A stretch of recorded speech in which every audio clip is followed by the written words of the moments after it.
5 దిక్కులలో ఉన్న 5 దీపాలను ఒకేసారి ఆర్పడం ద్వారా మాత్రమే వారి మరణం సంభవిస్తుందని చెప్పగా, అప్పుడు మహాబలి 5 ముఖాల ధారణ చేసి పంచముఖ ఆంజనేయునిగా అవతరించి ఏకకాలంలో 5 దీపాలను ఆర్పివేసి ఆ దుష్ట సోదరులను తుదముట్టిస్తారు.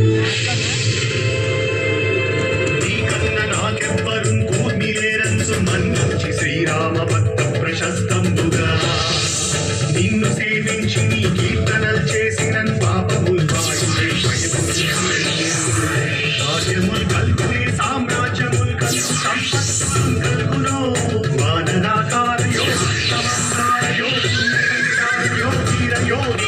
నీవే సమస్తం బ్రహ్మ మంత్రం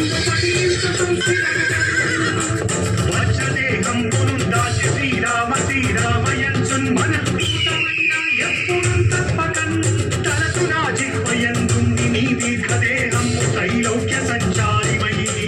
రామనామాచారిమై బ్రహ్మచేతం రౌద్రనీ జ్వాల కల్లోల వీర హనుమంత ఓంకార శబ్దం బులన్ భూత ప్రేతం బులన్ పిండి సాశం బులన్ షాకిని కాకి విద్యాబులన్ గాలి దెయ్యం నీరువాలంబులన్ నేరంబులన్ పట్టిని ముష్టిఘాతంబులన్ వాగుదండంబులన్ రోమఖండంబులన్ తుంచి కాలాతిరుతుండవై నీవు బ్రహ్మ చూచి